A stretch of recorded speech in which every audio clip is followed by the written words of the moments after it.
are complex. There's more than a single gene that's involved in ultimately determining the phenotype. There's just transition cells, and we're moving to this, we're moving on to this, why we're here, this is why we're here.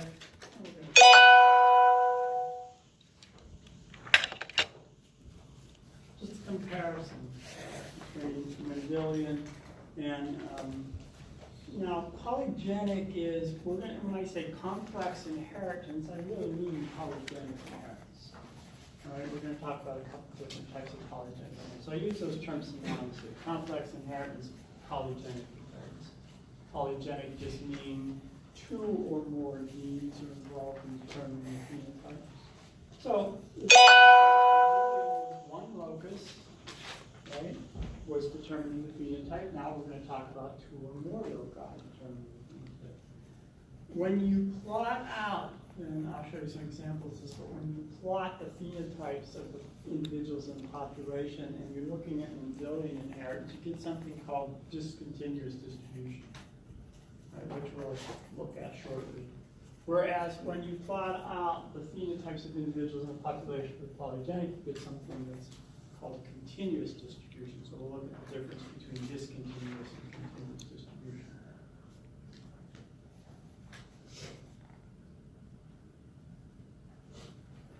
I'm sure too fast, you're still coughing.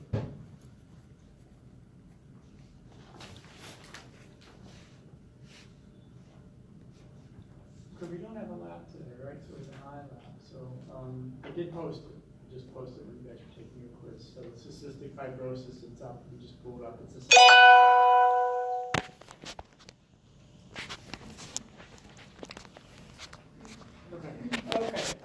in Mendelian inheritance, we talk about discontinuous population variance. And what that simply means is that when we look at individuals in the population, we look at their phenotypes for a single gene characteristic, we find that they are either or, right? Mendel looked at the color of pea plants, the flowers was one of the things he looked at, right? So you were either white or you were purple. There was no in between for simple dominant recessive. So when you plot that out, what you're going to see is a plot that's either or. All right, so just think of it as a, if we did a bar graph, right, you would see two bars.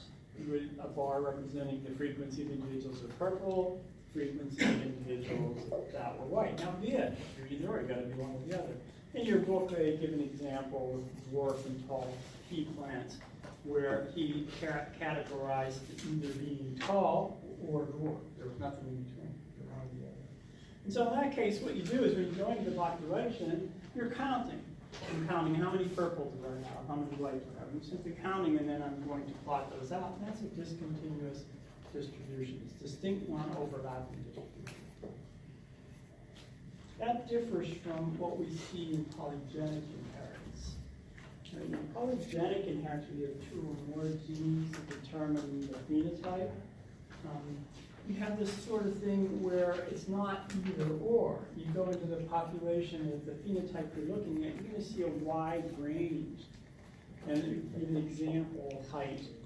All right, so and let's say we're looking at human height. And in your book, it talks about dwarf and tall tobacco plants. But if we're looking at human height, we wouldn't simply classify everybody as being tall or short. So we wouldn't go into the population and simply count, you're tall, you're short. What we would do is we'd go into the population, we'd measure people. And so we get measurements of the phenotype. And then, can we silence? Sorry, my son's, they're having a field day. I'm going to silence it. Yeah, they're just sending a million pictures. So you get this sort of thing. So if you're doing a bar graph, you're going to see more than two bars. You're going to see, the frequency in the population for all those individuals that are 60.5 inches, or 62.5, or 64.5. So you get this, what's called a continuous distribution. So you're measuring, not counting. You get a lot of bars. You get a lot of variation in the phenotype. That's what we see with polygenic complex inheritance. Everybody okay with the difference between the two? Discontinuous. So if I were to give you a quiz or an exam, a chart where I show discontinuous population, and I asked you, is this single gene inheritance or polygenic inheritance, this would throw it away, polygenic inheritance. All right, so there are a couple different types of polygenic inheritance. Right? So we're defining polygenic inheritance simply as two or more loci determining the phenotype, but we can talk about a couple different variations on that. First one's just simple polygenic inheritance. In this case, we're saying that two or more loci determine the phenotype and nothing else. So there's no other influences from anything else. It's just what genes you have determine what your phenotype will be. Right? The environment plays no role whatsoever in this. Right? So it's strictly genetic. And your author gives some examples, which we'll talk more about, but in humans, eye color is believed to be simple polygenic inheritance. And so it's whatever particular genes you get. And eye color is polygenic. It's not simply due to one locus. It's believed to be due to two loci. Depending on those two loci and how their products interact will determine what your eye color is. We'll talk more about that. Skin color also. How dark complected you are is determined by, they believe, three loci. Now, if you're dealing with simple polygenic inheritance, we can sort of make some assumptions and we can then sort of use this to make guesses about the number of loci that are involved. Right? So if we make these assumptions and we're assuming they're true and we're dealing with simple polygenic inheritance, it will allow us to make some guesstimations of how many loci are involved. First, we have to say that the loci that we're looking at are not linked. What do we mean by linked? If they're linked, what happens? They don't randomly assort, right? They're linked. They're right next to each other in the chromosomes, so very little crossing over occurs. So they move together. We're saying that's not the case. Right? They will sort of move. All right, we're also going to make sort of this little argument or assumption here. We're going to say that we can think of this situation where the dominant alleles for these loci are the ones that are going to actually determine the phenotype for the most part. And they contribute equally to the phenotype. So the more dominant you get, the greater degree of the phenotype you're going to have. So if it's height, the more dominant you have, the taller you're going to be. Okay. So we have to make some sort of an assumption that there's a normal baseline. Even if you have no dominance, you're going to be a certain height, right? We're not going to have zero height. Right? So in humans, you might say, okay, if we're not talking about some pygmy population in some island somewhere, that we could say maybe the baseline for height is 4 feet, unless you have some sort of genetic condition where you belong to some pygmy tribe somewhere. So you have to make that sort of assumption that there's a baseline. And then you say, now, any dominance that I have will add X number of inches to my height. Maybe we're going to add 2 inches to the height of the dominant. Right, so the more dominance you have, the taller you're going to be. Recessive alleles make absolutely no contribution. So if you have all recessive alleles, you're at the baseline. So these are assumptions that you have to make in order to be able to use what I'm going to talk about next, which will allow you to estimate how many loci determine this. Everybody okay with this? These are just assumptions. We're assuming they're correct. Okay, so ultimately, the number of loci responsible for the characteristics will determine the number of phenotypic classes. So what I mean by phenotypic classes basically is, how many people are going to be 6'5", how many people are going to be 6 foot, how many people are going to be 5'5", whatever trait we're looking at. Right? And so we're saying that this will hold if those assumptions hold. We're going to assume those assumptions hold. And so this is just giving an example. This is sort of a modified Punnett square.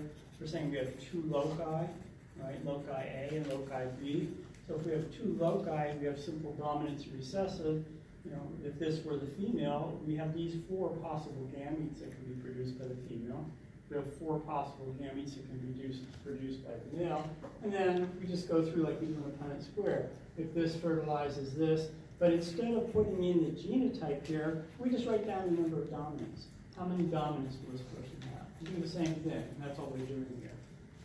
They're saying this, you'd fill in this Punnett square, it would tell you, the total number of dominants that we'd expect. And you can see if you have 2 loci, you can have individuals that have 0 dominants, 1, 2, 3, or 4 dominants.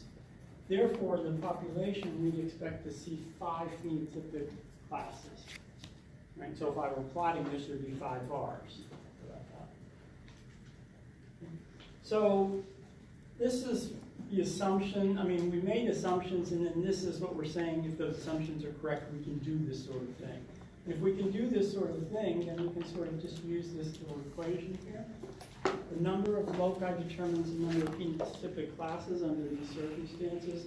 Therefore, 2n plus 1, where n is the number of loci, will determine the number of phenotypic classes. So geneticists can use this to sort of get an estimate. So they can sort of go into a population for a particular trait. They can look at all the individuals and then basically write down how many traits are in that population, how many variations on the trait are in that population. And then using this, assuming their assumptions are correct, they can say, okay, X number of genes are responsible for this particular trait. Right? Or vice versa. If I said, well, I know that 3 different loci determine this trait, then working backwards, I can say that there are 7 phenotypic classes. So before I even go into the population, I'm going to say I'd expect to see 7 phenotypic classes. So it's sort of just a nice way of getting an estimate for something that we know is polygenic as far as trying to figure out how many loci are causing this characteristic. So if you use this equation, right, 3 loci would equal 2 times 3 plus 1, 7 phenotypic classes. Why do we have 7 phenotypic classes? Well, we go back to this. Right? You can have all the way from 0 to 6 dominants in an individual. So it's pretty straightforward. Right? 4 phenotypic classes would give us, 4 loci would give us 9 phenotypic classes, and you could just keep doing this sort of thing. The more loci that are involved in determining the phenotype, the more classes you get. So therefore, when you graph this, you're going to get more and more bars. So you're going to approach a bell-shaped curve. Right? This kind of just shows it here. Ignore this because we're not dealing with Mendelian inheritance. Right? With 2 loci determining the phenotype, you would just have 5 classes. So it's pretty bumpy. If you have 3 genes, what did we say 3? 3 loci would be 7. So the bumpiness starts to smooth out. And the more genes you get, the more and more this smooths out. You get a bell-shaped curve.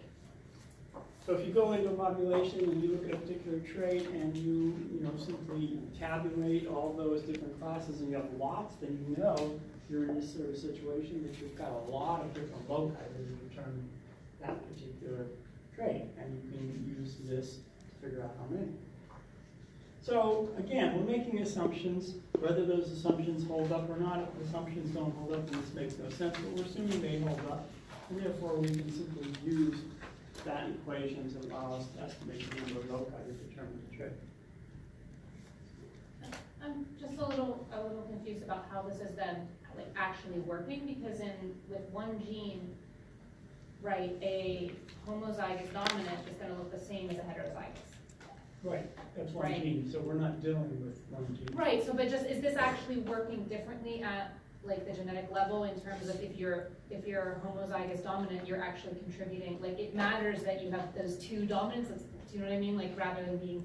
Yeah, well, at the molecular level, and even a single gene, if we look at the molecular level, homozygous is different from heterozygous. Their actual phenotype may be the same, but if we look down at the amount of a particular chemical that's being made, it's usually half in the heterozygous compared to the homozygous. So there is a difference if you get way down to the molecular level, just that we don't see it in the phenotype. So we're not really changing anything here. Okay.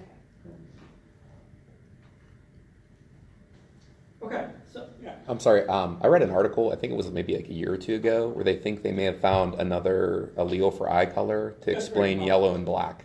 Yeah, that's very possible. In fact, not all authors agreed with this even before that. Okay. All right, so I'm just going with what our author says, and you know, a lot of authors sort of at this point in time anyway said that they felt that this was probably correct, but there were other authors that disagreed from day one, said there were more. And so now you're saying there's some research to support that. Okay, we'll go with what our author says at this point in time, you know. And so he's saying, well, we can classify everybody into brown, hazel, green, gray, blue. And if you do that, that's 5 different traits, right? Like variations of it. All right, so if there are 5 different classes based on our little equation, that says that there are 2 loci. So that's how they would use this, basically. So they go into the population, look at a particular trait, find how many classes there are, and then they would try to determine how many of those were responsible.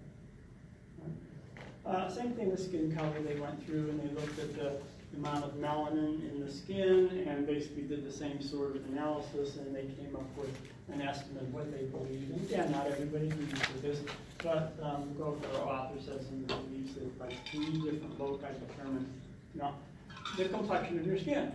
You know, whether you're very light complected, whether you're very dark complected, has to do with how much melanin is in your skin. And they have done studies and they found that we all have the same number of melanocytes approximately. Right? Whether you're very, very dark complected, very, very light complected, we all about the same number. It's just how active they are, how much melanin they're producing. And evidently there are 3 loci that determine that. Okay, so that's simple. No environmental influence, just how many genes you have, how many dominants you have, determine what you're going to end up with phenotypically. This is the second type of polygenic inheritance. Right?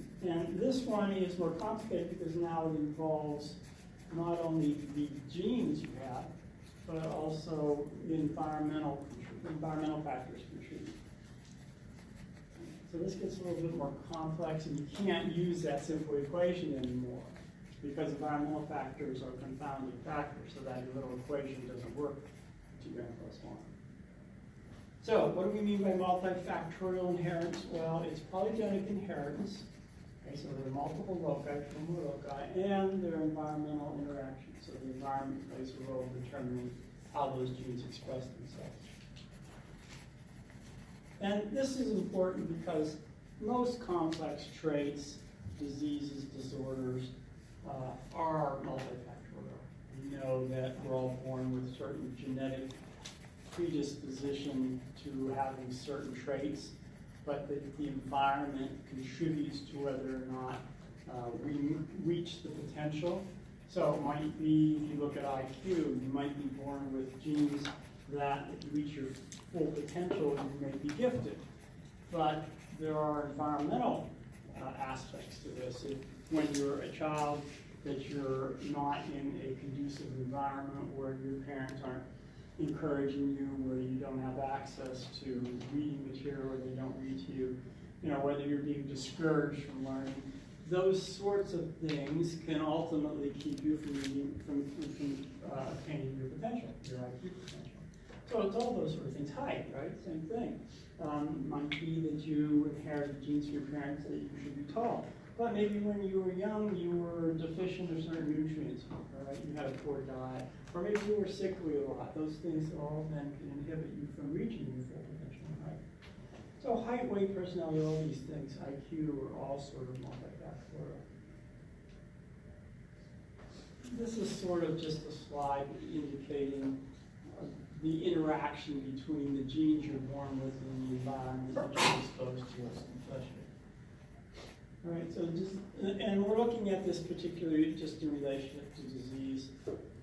So we're all born with a certain genetic background, which can either predispose us to a disease, meaning our genes are making us more susceptible to coming down with a certain disease, or maybe we're born, these would be genetic risk factors. Right? Or maybe we're born with genes that sort of do the opposite. They protect us from getting this particular disease. But whether or not the phenotype, which is in this case a disease, actually comes about will be ultimately determined by the interaction between the environment and our genetic background. So we can look at lung cancer and cigarette smoking as an example. Right. In the population, most of us are born with genes that we would call risk factors for lung cancer if we're exposed to cigarette smoke for any length of time. And so most of us are in this camp here.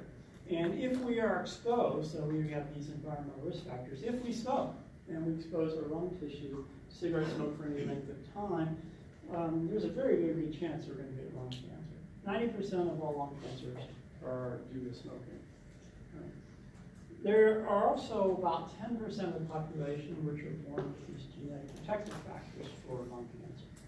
And occasionally you see these guys who live to be into their late 80s and 90s, and they say, well, what's the key to your long life? And the guy said, I smoked a pack of cigarettes for 50 years, Well, yeah, he just happened to be one of these guys where he has really good genes that have protected him in some way from getting lung cancer.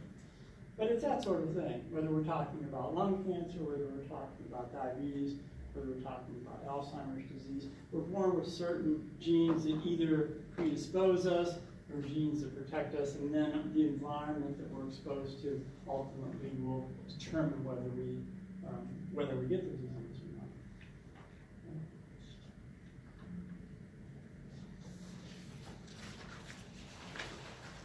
or not. Okay, there is a type, so this would be the third type of polygenic inheritance. There's a type of multifactorial inheritance that doesn't fit the paradigm. Remember we said if it's polygenic, it should show continuous variation. If we were to plot it, we'd see continuous variation.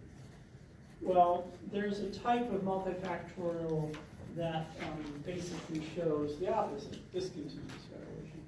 And it has to do with a couple of things. One of the things is how we're defining it. We're defining the phenotype as disease.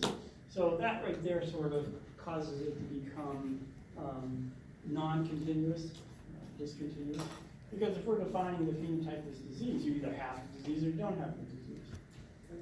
So that's part of it. But they've looked at this in detail, and so they actually call this threshold inheritance. So we had simple polygenic, we had multifactorial, now we're talking about multifactorial threshold. 3 different categories of polygenic inheritance. And this gets back to the genes you're born with and the environment you're exposed to.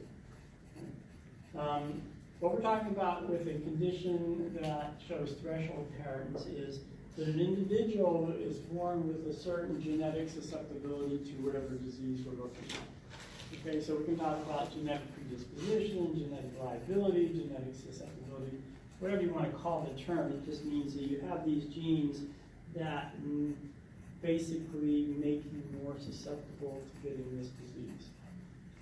So you may get this disease because you have these genes, whereas other people have different genes, won't get the disease, even if they're exposed to certain things in the environment. So these individuals must inherit a minimum number of defective genes, because we're talking about a disease, so we're going to call them defective genes. They call that the genetic threshold. So maybe 3, maybe 4 of your loci have to be defective, and then that causes you to be susceptible or liable. That would be the threshold for that disease. But just because you have that genetic threshold doesn't mean you'll get the disease. You only get the phenotype, which is a disease, if something triggers it, and it's going to be something in the environment. So there has to be an environmental trigger. I'll talk about this in relationship to diabetes, to juvenile onset diabetes. So it's a combination of both. Okay? If you just have the genetic predisposition, but you never exposed to the trigger, you don't get the disease. If you're exposed to the trigger, but you don't have the genetic predisposition, you don't get the disease. You have to have both. Let's look at this in relationship to juvenile onset diabetes, which is one of these conditions that they call multifactorial threshold. Right, and it would look like this sort of if you were plotting this, right, in the population. So what we're saying here, we don't know the exact number of defective genes an individual with juvenile onset diabetes has to have, but we know they do have to be born with a certain number, right? So that's going to be the genetic threshold.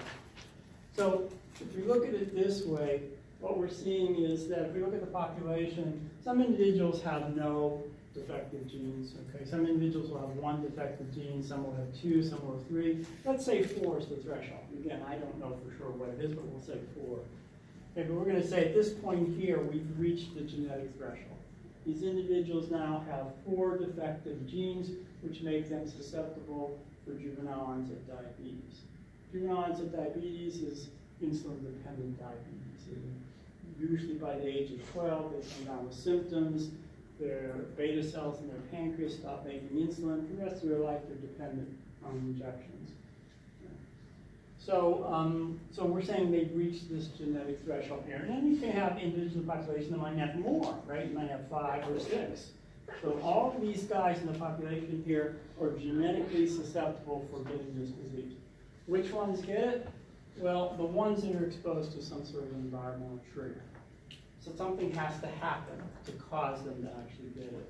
In the case of juvenile onset diabetes, they're pretty sure that that trigger is a virus. They don't know what the virus is. Could be a simple influenza virus. So if you have the genetic threshold, and sometime during your childhood, if you're exposed to a certain viral infection, it's the trigger. It triggers it. Right? And it's believed that what's going on is in these individuals, when they get this, say it's just a flu virus, it could be, you don't know for sure, but say you get the virus and normally your immune system fights it off and you get over the flu. Well, these individuals, their immune system fights off the virus, but it also starts an autoimmune disease response. That is, it starts attacking their pancreatic cells and destroying them because of the genetic background. So they don't just fight off this trigger the way most of us do. They do fight off the virus, but it also causes them to get the disease. So that's what they're talking about when they talk about pressure. Is there a way, like for newborns to know if they have these genes where they should be like cautious throughout their life? We don't know. We can't screen for it because we don't know all the genes that are involved yet. So yeah, hopefully someday when they characterize it better and we know exactly which genes are involved, and they can do genetic tests sort of thing. But at this point, we still don't know what genes are involved. They know some of the genes, or they believe they have a handle on some of the genes, but they don't know them all. And then they don't know some of the thresholds either, right? Right. I mean, they're pretty sure it's a virus, but they haven't identified a specific virus yet. So if it's just one specific virus and they could identify it, they could then sort of come up with a vaccination to protect these individuals. Or not, right? The vaccination may trigger it because it's triggering the immune system, so that might not work. Right? So ultimately, that's what they would like to do for a lot of diseases. They'd like to genotype you when you're born and find out what you're susceptible to, and then take actions. Maybe the action is just to keep you away from whatever the triggers are. Your book has examples of some of these that are listed. They believe that there are a number of these congenital defects, and you can look at these tables in your book. Clubfoot is relatively common. They believe that it's due to this threshold effect. They believe that cancer, some cancers anyways, fit the threshold effect. I already talked about juvenile onset diabetes type 1, and some people think schizophrenia also may fit this. So you can read this in the book, the examples of it. Let me ask a question. So you say a lot of something like schizophrenia, but if you look at the ICD-10 codes, they're not very clearly defined. I mean, if you have such and such, then Right. maybe, Right. so how do we... Well, that's why, I mean, these are just sort of people saying, for something like schizophrenia, they're saying, we think it may fit this. But like you said, they don't even really have a definitive definition, so it makes it very difficult. Whereas type 1 diabetes, you have a definitive definition. So it's easier. Okay, some terms. This is dealing with variation, phenotypic variation. So we're getting away from the definitions of the 3 types of polygenic inheritance, right? So we've done that. Simple polygenic inheritance was 1, right? Multifactor was 2, and threshold was 3. So we're leaving that behind now. We're moving on to something else. I want to define these terms. Right? Terms are related to variance. As this term would imply, variance, we're looking at variation in the population. right? So for a particular disease or a particular characteristic or trait in the population, we go into the population and we see that there's variation in the phenotype. So we're not talking about penetrance or expressivity here because we're talking about multiple genes, not single genes. Those terms deal with single gene traits, disorders. All right, so if I went in, and what I'm trying to do as a geneticist is I'm trying to go into the population and I'm trying to get a handle on this variation. Why am I seeing this variation in the population? So what I'm going to do is I'm going to genotype the individuals in the population, assuming I know what genes are involved in producing this particular phenotype. And I'm going to pull out all those individuals that have the genotype that should lead to the associated phenotype. So looking at all those individuals that have the genotype which should cause the phenotype. What I'm seeing is variation in the phenotype.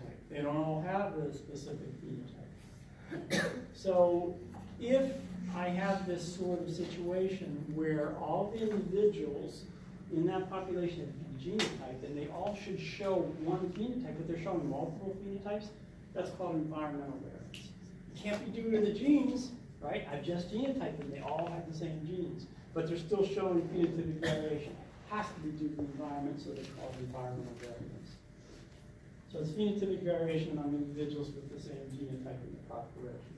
So twins would. Yeah, identical. Right, so you had identical twins, but they show variation in the physical characteristics. Yes, that would be environmental variance. Right, example here, you can clone trees. They've been doing this for many years. So paper companies, lumber companies want a specific grade of lumber, so they'll take a specific prize tree and they'll clone it. And they'll plant, hundreds of thousands of acres, all of this identical, genetically identical trees. But when you look at the trees, some will be tall, some will be short, so they won't all look the same. Some will be rounder and bigger and look healthier, some will look skinny and not so healthy. So they all have the same genes, so why do they show this phenotypic variation? Well, the environment, right? Some might be planted on better soil and better soil than others. Some might be getting more sunlight, some might be getting more water.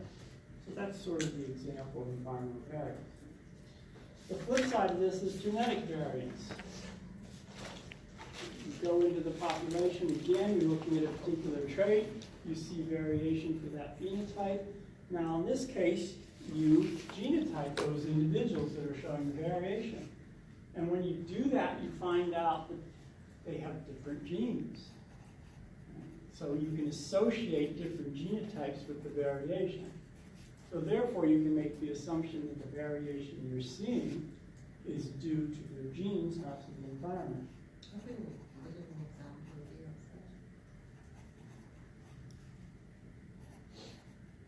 Well, anything that would be a polygenic inheritance which doesn't have an environmental, well, no, it could be anything that's polygenic that doesn't have an environmental component, or any sort of trait where if I hold the environment constant, I still see variation, right? It's sort of part of this definition.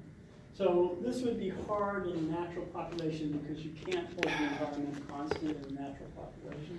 But you can do this in a laboratory situation, right? I can take plants in a greenhouse and I can keep the environment exactly constant, right? So I can make sure they have the same water, same nutrients, same amount of sunlight, all that. And they still show variation, and then I genotype them and I say, oh yeah, the variations do in fact have different genes.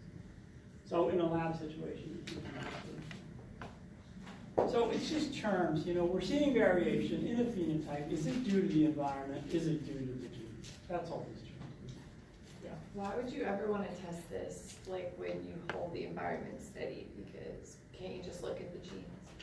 Well, it might be in some cases that you're not 100% sure of all the genes that lead to the trait. And so this would sort of allow you to at least say, okay, it's probably due to genetics, we just don't know all the genes. So, I mean, basically, geneticists many times are trying to figure out for a new trait that hasn't been well defined, is it due primarily to genetics or is it due primarily to environment? So you do these sorts of things.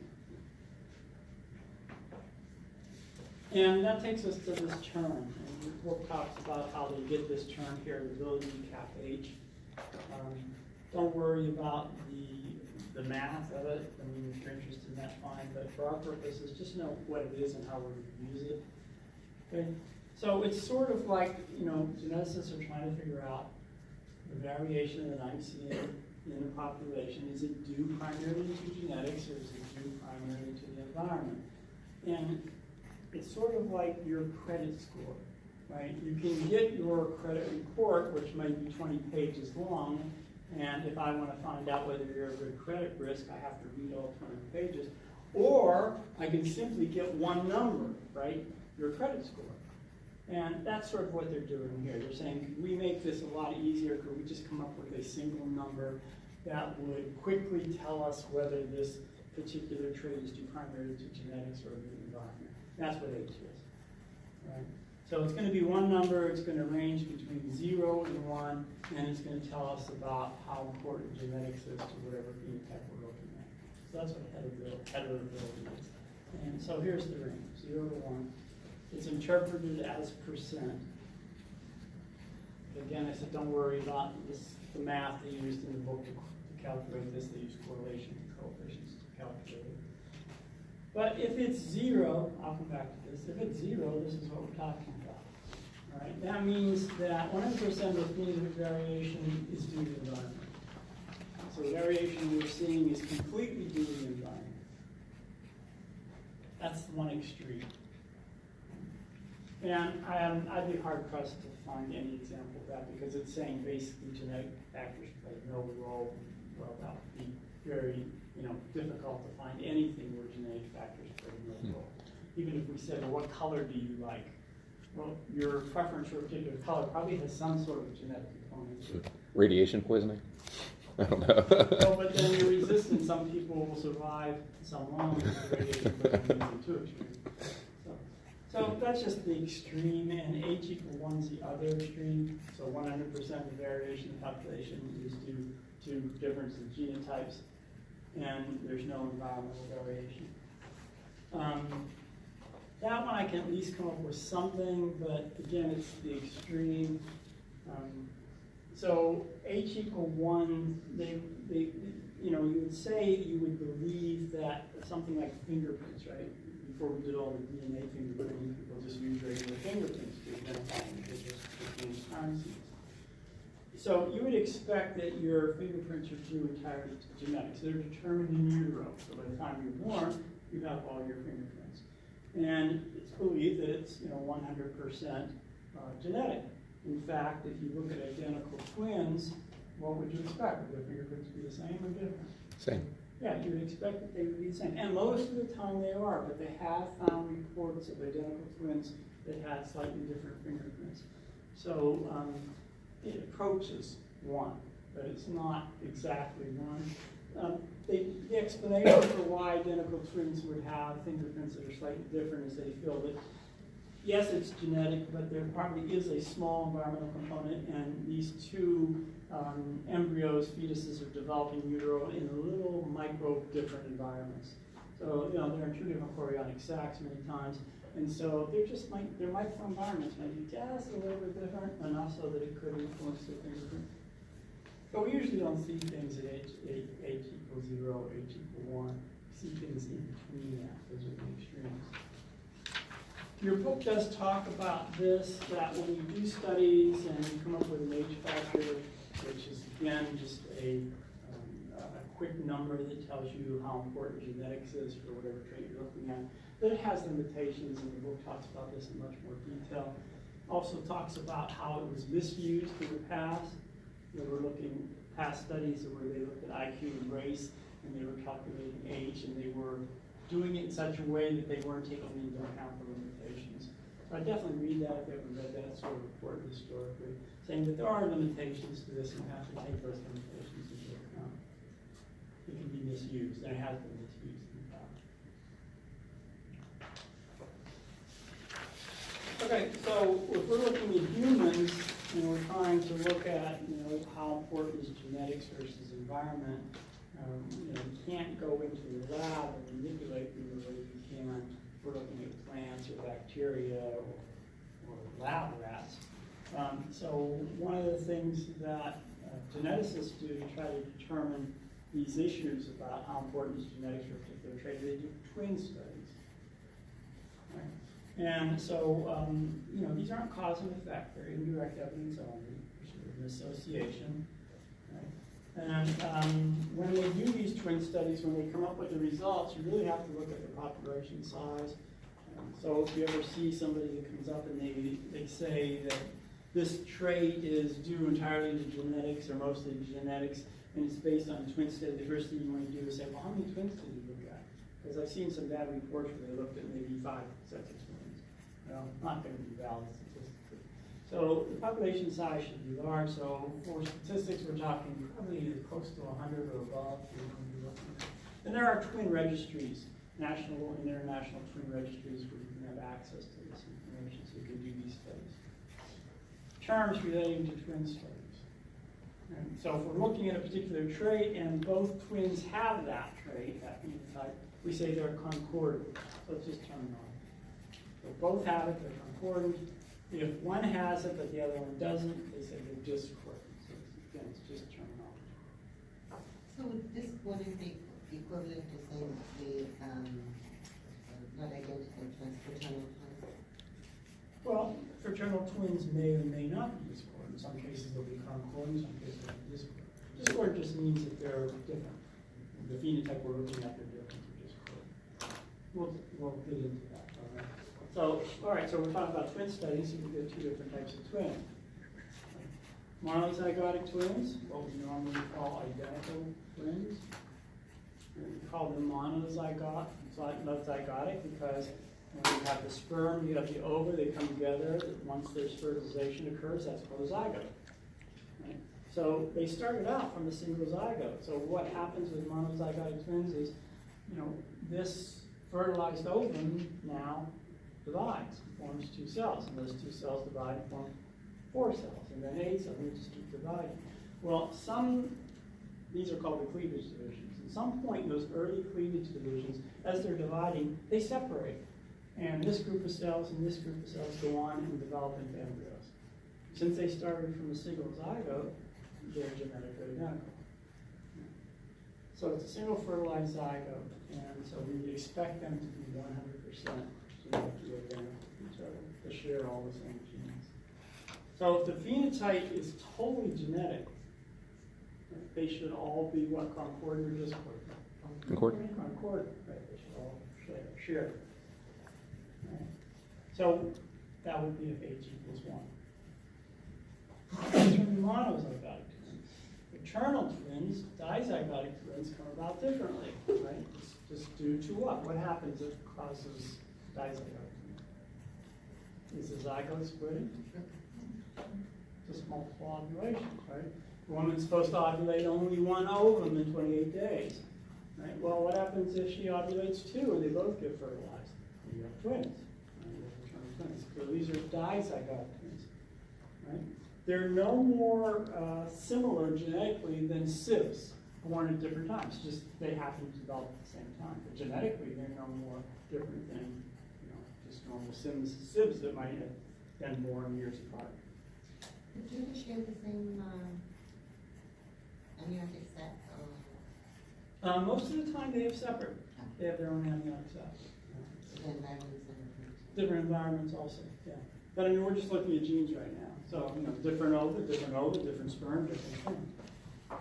So we'd expect that they only share approximately 50% of the genes because that's what we share with our first degree relatives. We share about 50% with our sibs and with our children. So if this condition were 100% genetic, we'd expect concordance at the highest to be 50%, because they only share 50% of the genes.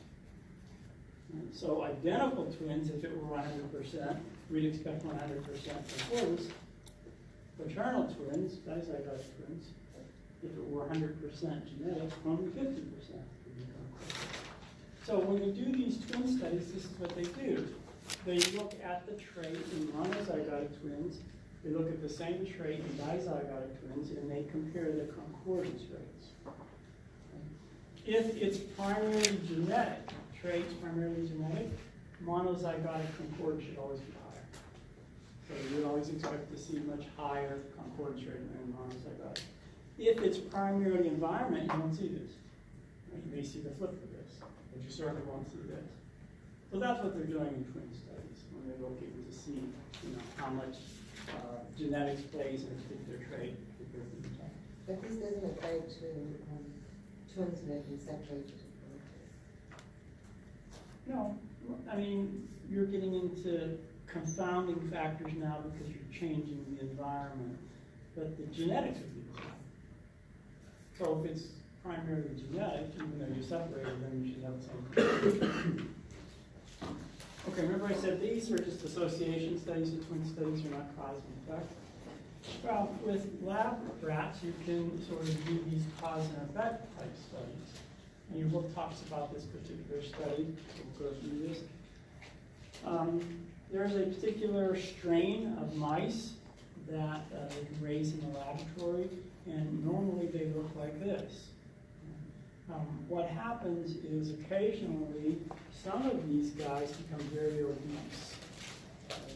And so the question was, well, we know they're the same strain, so we know that they're genetically identical to each other. Why is this one very obese and this one never becomes obese? So in this case, what they did was they looked at some candidate genes that they knew were involved in metabolism. And they wanted to see were there some sort of mutations that were needed to this.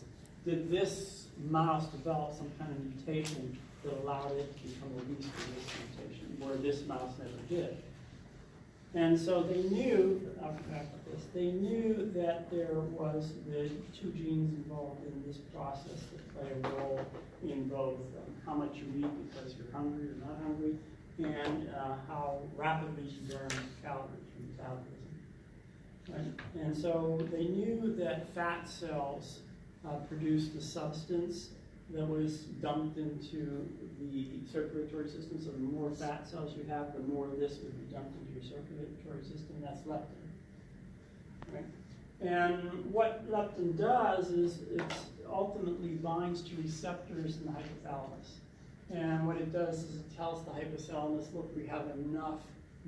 There's enough nutrients. We have all this stored fat. We don't need to eat more.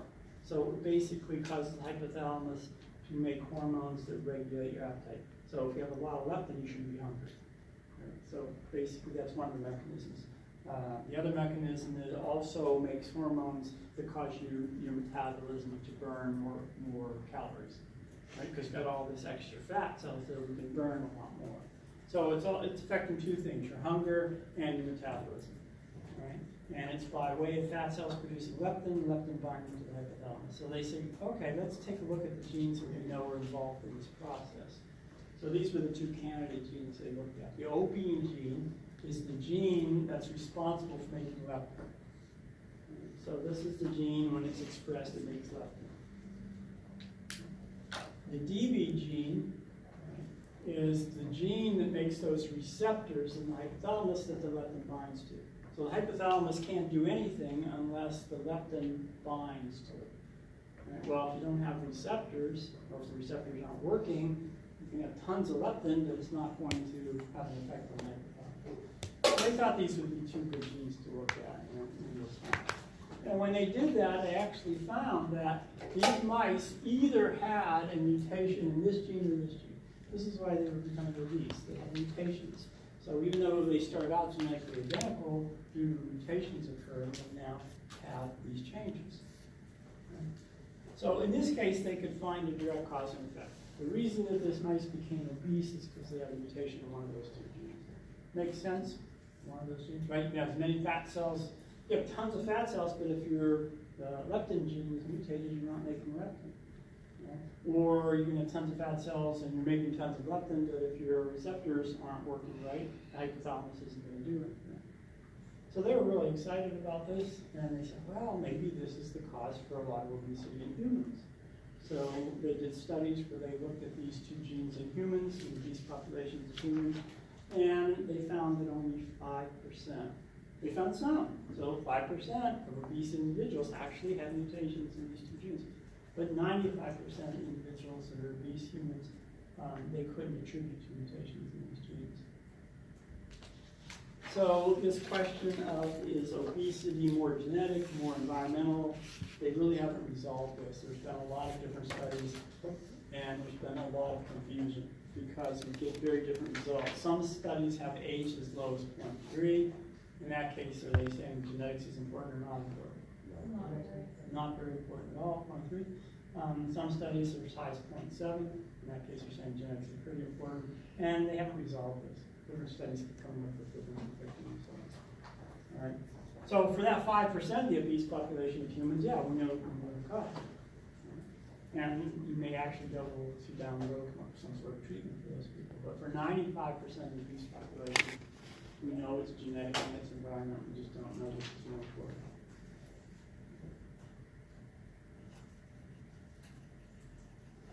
All right, that's the end of the material on complex inheritance. Take a break and we'll come back on